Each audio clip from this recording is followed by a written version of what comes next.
you ever sat through a presentation only to wonder what it was you were supposed to have learned when it was over? Have you ever been distracted by too many words on a PowerPoint screen, or unusual sound effects, or too many graphics that just didn't seem to make sense? Well, if so, your brain was just bombarded with too much stimulus to focus on the real topic of the presentation. Hi, I'm Gail Albritton, and I want to talk to you today about the coherence principle, one element of a cognitive theory about how people learn.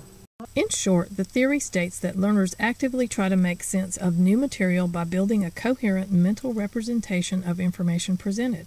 The coherence principle states that interesting but irrelevant words, pictures, or sounds added to a multimedia presentation get in the way of student learning. In this brief discussion, we want to describe instructional design strategies that help us comply with the coherence principle to avoid distraction, disruption, and seduction from extraneous materials, and then critique examples of presentations using the principle. In other words, learn to apply the principle of less is more. Let's go back to our previous example. There are a lot of extraneous words and graphics on the page, and even some background music that distracts learners from the real message. Let's see what it looks like when I remove the extraneous information. Do you see how this material is more coherent? In other words, each part has a structural relationship with the other, so all elements of the message make sense. Take a look at this slide. If I showed you this butterfly life cycle diagram with a photo of a butterfly conservatory in the background, a butterfly moving across the page, and some written details, I have drawn your attention away from the relevant material by using seductive details. With all this going on, you might not have realized that the real objective of the lesson was to learn the life cycle of the butterfly. Research has shown that adding interesting but conceptually irrelevant material to a presentation hurts student learning.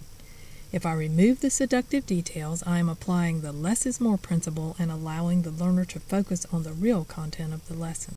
Experimental evidence shows the coherence principle has strong impact on learning, yet the principle is commonly violated.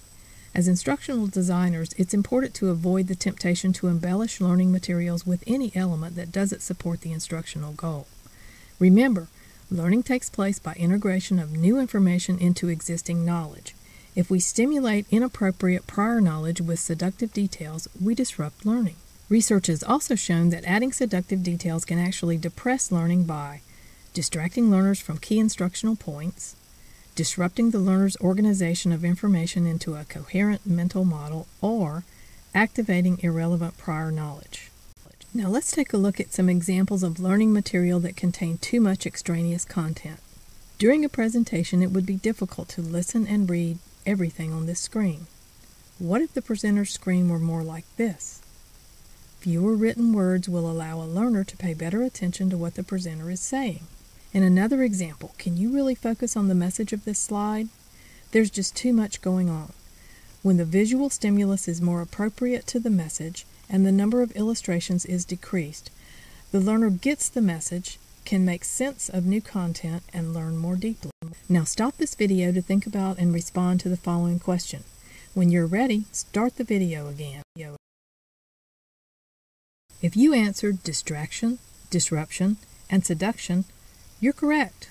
By avoiding the use of extraneous materials not relevant to the instructional goal, we keep the lesson uncluttered, allow learners to focus on the learning concept, and embed material into memory for improved learning. As we apply the coherence principle to our course design, we help maintain attention on relevant material, plus help the learner build a stronger relationship between old and new knowledge, thus supporting greater understanding.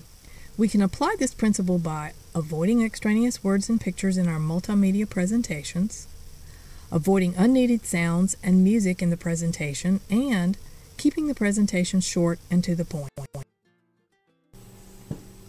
So the next time you're developing a presentation, think about how your learners are receiving the information, and don't forget to apply the less is more concept of the coherence principle. Thanks for watching.